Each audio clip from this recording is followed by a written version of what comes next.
साथियों, तो आप जानते हो कि यूपी पुलिस पुलिस कांस्टेबल का एग्ज़ाम हम लोग दे चुके हैं और हमने काफ़ी अच्छा प्रदर्शन किया।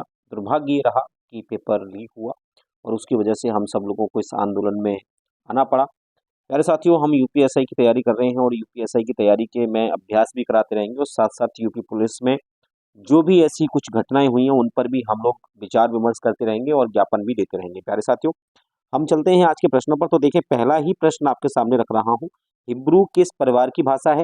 आपके ऑप्शन है ए यूराल, बी काकेशी, सी सेमेटिक या डी बाटू।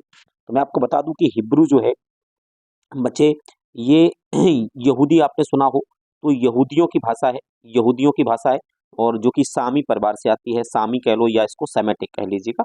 तो इसका जो आंसर है वो ऑप्शन सी हो जाएगा। क्लियर है? हम चलते हैं, जैसे दूसरा प्रश्न मान के चले आपको मिलेगा, लिखा होगा कि धूमिका, पैसाची एवं आर्य, ये प्राकृत के तीन भेद है। प्राकृत क्या यहाँ भाषा होती है? तो प्राकृत भाषा के तीन भेद किसने बताए हैं? धूमिका, पैसाची और आर्य। तो मैं बता दूं कि यहाँ पर हेमचंद्र, जो प्राकृत भाषा के प्रथम व्याकरण ग्रंथकार हैं, उन्होंने, हेमचंद्र जी ने प्राकृत भाषा के तीन जो हैं वो बच्चे किससे माने हैं? धूमिका, पैसाची एवं आर्य, प्राकृतिक तीन भी माने हैं। अब मैं बात करता हूं बच्चे आपसे तीसरे प्रश्न की। तीसरा प्रश्न क्या है? तीसरा प्रश्न कह रहा है, दक्षिणी हिंदी के प्रथम कवि किसे माना जाता है? आपके ऑप्शन ए अबीर खुसरो, बी बंदा नवाज, सी जायसी या डी गंगा भट्ट। तो मैं आपको बता दूं प्यारे साथियों कि यह जो आंसर है वो ऑप्शन बी है। बंदा नवाज को दक्षिणी हिंदी का प्रथम कवि माना जाता है। इन्हें हम मिराजुल के नाम से भी जानते हैं। ये बहुत अच्छी बात है, याद रखना। वहीं दक्षिणी हिंदी का अंतिम कवि जो है वो बली को माना जाता है। मैं बात करता हूँ तीसरा प्रश्न बच्चे, ये भी बहुत शानदार है। ये यूपीएसआई लेवल है, आप समझ सकते हो। आपको ये लेवल दिख रहा होगा, आप लोग क्वेश्चंस कम सॉल्व कर पा रहे होंगे, समझ जाना कि यूपीएसआई लेवल है। ग्रिम के नियम का प्रतिपादन किसने किया था? बच्चे, ग्रिम का नियम जो है वो ध्वनि से संबंधित है। ये कहता है कि ध्वनि जो है वो भौगोलिक समय परिस्थिति के आधार पर बदल जाती है ना। तो जैसे आप पहले तीन सा होते थे, श, शा और सा, लेकिन अब हम दो ही सा का उच्चारण कर पाते हैं तो बदल जाती है। और बच्चे, यह जो नियम दिया था वो याकूब ग्रिम के द्वारा दिया गया था। तो इसका जो आंसर है वो ऑप्शन डी हो जाएगा। पांचवा प्रश्न हमारे सामने है बच्चे, एक नमन किसका पर्यायवाची है? एक नमन किसे कहते हैं? एक नमन कहते हैं बच्चे कुबेर को। किसे कहते हैं? कुबेर को। और यहाँ पर कुबेर का अगर कोई पर्यायवाची आपको दिखेगा तो वित्तेषु दिखेगा। Answer A. लीडार खरगोश को बोलते हैं। विवाह में मिला धन क्या कहलाता है? दहेज, यौतुक, वंशक या हस्तामलक कहलाता है। कमेंट करके बताइए बच्चे, आंसर क्या होगा? विवाह में मिला धन क्या कहलाता है? विवाह में मिला धन, दहेज एक शब्द के लिए, यौतुक, वक्षक, वंशक या हस्तामलक कहलाता है। तो याद रखना, इसमें बहुत सारे बच्चे दहेज लगाएंगे या वंशक लगाएंगे तो नहीं होगा। विवाह में मिला जो धन होता है उसको हम क्या कहते हैं बच्चे? यौतुक कहते हैं। अगला देखिए, सातवां प्रश्न जैसे आया, मान के चलिए लिखा हुआ है, मेरे पिताजी हिटलर हैं। वाक्य में रेखांकित पद में संज्ञा क्या है? यहाँ हिटलर जो है बच्चे वो क्या है? एक क्रूर व्यक्ति को दर्शाता है, जो कि बहुत सारे हो सकते हैं, इसीलिए हमेशा याद रखना यहाँ हिटलर शब्द जो है वो जातिवाचक में आएंगे। लेकिन अगर ये प्रश्न लिखा हो कि हिटलर जर्मनी का चांसलर था, तो वहां पर हिटलर व्यक्तिवाचक हो जाएगा, यह भी याद रखना। आठवां प्रश्न आपका एक मुहावरा है, तीन लोक से मथुरा न्यारी, यानी यहाँ पर आपसे पूछा है कि कारक कौन सा है? से विभक्ति है। से विभक्ति है और अलग होने का भाव है। तीन लोक से मथुरा न्यारी, लोक से मथुरा न्यारी अलग है ना। तो यहाँ पर अपादान कारक लगाएंगे। आठवां प्रश्न जैसे आया, साधु गंगा किनारे रहते हैं, प्रयुक्त कारक बताना है। कहाँ रहते हैं? गंगा किनारे रहते हैं, बिल्कुल, साधु गंगा किनारे रहते हैं। यहाँ विभक्ति छुपी हुई है, लेकिन याद रखना साधु गंगा के किनारे रहते हैं। यहाँ संबंध कारक आपको दिखाई देगा, साधु गंगा के किनारे रहते हैं। तो यहाँ 10वां प्रश्न आपके सामने है, सब के सब बारात में चले गए, विशेषण क्या है? यहाँ आपको बताना है। संख्यावाचक विशेषण है, समुदाय बोधक, क्रम बोधक या प्रत्यय बोधक। तो सबके सब बारात में चले गए, बारात में कौन जाते हैं? लोग चलाते हैं। और लोग कैसे हैं? सारे के सारे, यानी जितने भी लोग थे सारे। तो बच्चे यहाँ क्या हो जाएगा? ये संख्यावाचक विशेषण हो जाएगा। और संख्यावाचक में भी क्या हो जाएगा? सब के सब मतलब समुदाय, तो समुदाय बोधक लगा देंगे। 11वां प्रश्न जैसे मान के चलो आपके सामने आया, उठो जरा टहला जाए। आपको बताना है उठो जरा टहला जाए वाक्य में वाक्य भेद कौन सा है? तो उठो जरा टहला जाए में याद रखना, यहाँ पर किसी से कहा जा रहा है कुछ, उठो जरा टहला जाए। तो यहाँ पर बच्चे इसको हम कर्मवाच्य में रखते हैं।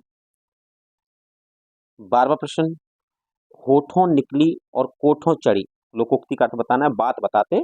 होठों निकली और कोठों चढ़ी, निर्लज व्यक्ति का तिरस्कार होता है, मुख से निकली बात फैलकर रहती है, निकम्मा आदमी मारा मारा फिरता है, उल्टी बात करना नहीं, मुख से निकली बात फैलकर रहती है ना। तो यहाँ पर याद रखना, होठों निकली कोठी चढ़ी। 13वां प्रश्न आपके सामने, जैसे सायोनारा एक जापानी भाषा का शब्द है जिसका अर्थ होता है अलविदा, तो यह भी याद कर लेना। 14वां प्रश्न बच्चे, पांडव शब्द में प्रत्यय पूछा है, ये बड़ा समझदार और अच्छा प्रश्न है और इसका अमूमन आंसर बच्चे जो है गलत देते हैं। इसका आंसर सही जो है वो ऑप्शन बी होना चाहिए था, तद्धित प्रत्यय होता है इसमें। कौन सा होता है बेटा? तद्धित प्रत्यय होता है। और मूलतः शब्द इसमें होता है पांडु धन आ, इससे बनता है पांडव। 15वां प्रश्न, पति पत्नी के जोड़े को दंपति कहते हैं और दंपति की शुद्ध वर्तनी कौन सी हो जाएगी? तो आंसर इसमें बी लगाना है। 16वां प्रश्न, बिहारी हिंदी का विकास। 16वां प्रश्न है, बिहारी हिंदी का विकास आपको बताना है किस प्राकृत या अपभ्रंश से माना गया है? तो बिहारी हिंदी निकली है मागधी से, तो मागधी यहाँ ऑप्शन बी में आपको देखने को मिल जाएगा। 17वां प्रश्न आपके सामने है, सुरेश ने कहा मनोज अब बूढ़ा हो चुका है। सुरेश ने कहा, वाक्य में भाववाचक संज्ञा आपको बतानी है। तो यहाँ पर याद रखना बच्चे, है ना, यहाँ पर जो बूढ़ा शब्द है, भाववाचक संज्ञा जो है बच्चे इसमें गलत थोड़ा सा हो गया है। मूलतः बूढ़ा शब्द भाववाचक संज्ञा नहीं होती, बूढ़ा नहीं होती, हाँ बुढ़ापा होती है, तो बुढ़ापा होती है ना। मनोज का बुढ़ापा आ गया है, ऐसे प्रश्न होना चाहिए था, तो इसका आंसर सी हो जाता। 18वां प्रश्न बच्चे, भाषा के संदर्भ में अशुद्ध तथ्य कौन सा है? अशुद्ध, गलत। भाषा अर्जित संपत्ति होती है, बिल्कुल सही है। भाषा परिवर्तनशील होती है, भाषा सामाजिक वस्तु नहीं है, नहीं, भाषा सामाजिक वस्तु होती है, यही गलती है। 19वां प्रश्न है, हिंदी शब्दकोश में छा का क्रम किस वर्ण के बाद आता है? तो याद रखना, छा जो है वो का के बाद आता है, तो आंसर सी। और आखिरी प्रश्न है बच्चे 20वां, ये केवल छोटा सा अभ्यास था, आप भूल ना जाओ, क्योंकि आप लोग एकदम से पेपर देके निकलते हो ना, तो आप पेपर के बाद बच्चे तैयारी नहीं करते हो, तो मैं चाहता हूं कि आप लोग ना भूलें और चीजों को बहुत अच्छे से करें। कहते हैं ना कि मिल ही जाएगी मंजिल, यकीनन फैले हुए उनके पर बोलते हैं, किसके? परिंदों के। तो परिंदों को मिल ही जाएगी मंजिल, यकीनन ये उनके फैले हुए पर बोलते हैं, अक्सर वो खामोश रहते हैं जमाने में जिनके हुनर बोलते हैं। तो इनमें से कौन सी जो संधि है वो स्वर संधि का उदाहरण है? देखो, संयोग में बच्चे आप देखेंगे व्यंजन संधि है, मनोहर में विसर्ग, नमस्कार में भी विसर्ग, यानी आंसर आपका हो जाएगा ऑप्शन डी। बच्चे बात करता हूँ यूपी पुलिस कांस्टेबल की, जो पेपर लीक हुए हैं सेकंड शिफ्ट के दोनों डेट के 17 और 18 फरवरी के। इसके लिए हमारे सभी विद्यार्थी और सभी शिक्षक, जितने भी संस्थान हैं, उन सभी के शिक्षक एक साथ आए हैं।